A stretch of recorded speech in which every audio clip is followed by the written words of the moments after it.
between 1:38 p.m. and 1:40 p.m. Just 2 minutes passed, but in those 2 minutes, everything went wrong. Why did you cut off? I didn't cut off. Mayday, mayday, mayday.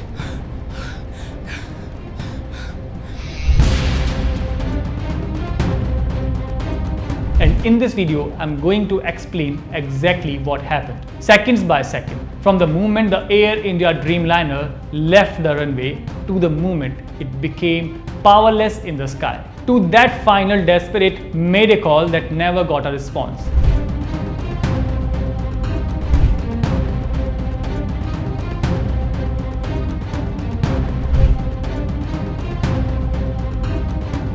Namaskar, I am Samaksh Namdev and you are watching Free Press Journal. What happens when both engines of a jetliner go silent just seconds after takeoff? Why were fuel switches turned off mid-air and who made that decision? This is not just about engine failure. This is a chilling tale of fuel cutoff, cockpit confusion and an irreversible crash that unfolded in under 30 seconds.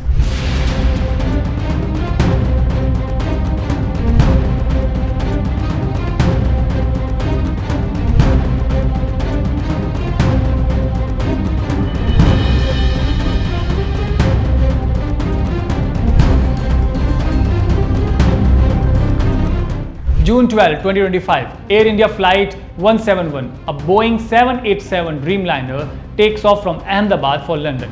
It was 1:38 p.m.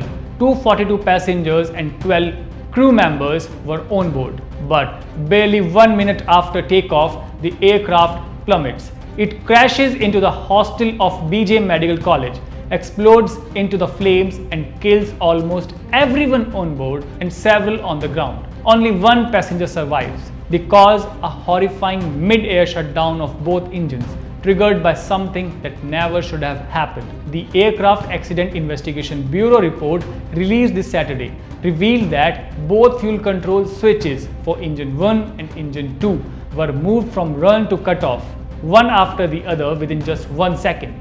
The data from the enhanced flight recorder shows this happened right after the aircraft hit its maximum speed, 180 knots.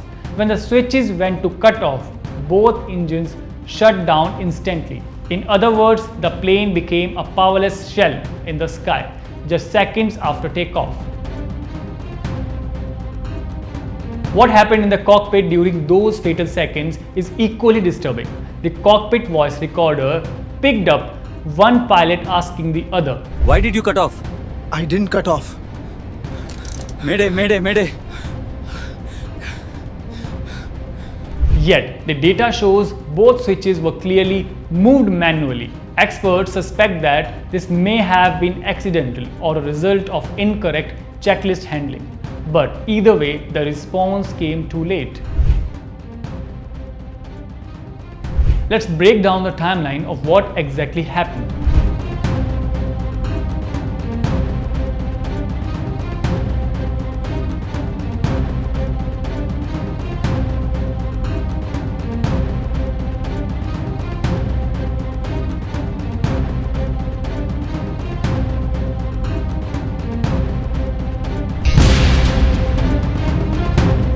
The plane, still heavy with long-haul fuel for London, crashed into the hospital complex of BJ Medical College.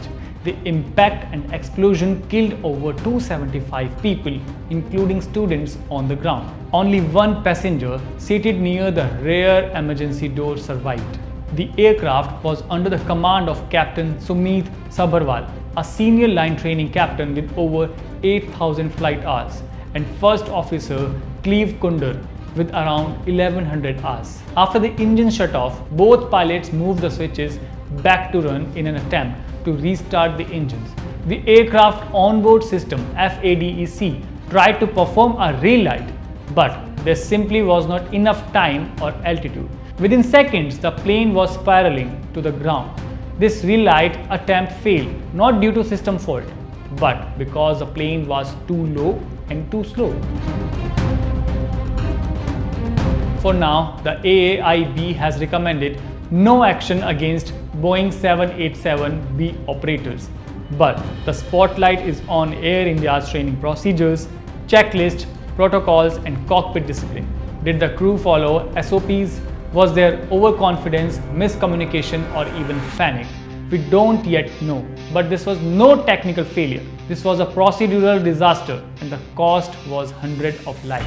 In aviation, every switch, every second, every word matters. The crash of Air India 171 reminds us just how fragile flight safety can be. This was not fate, it was a human-triggered tragedy.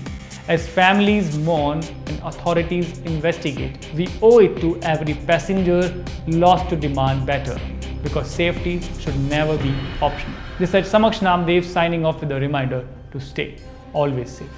Thank you for watching.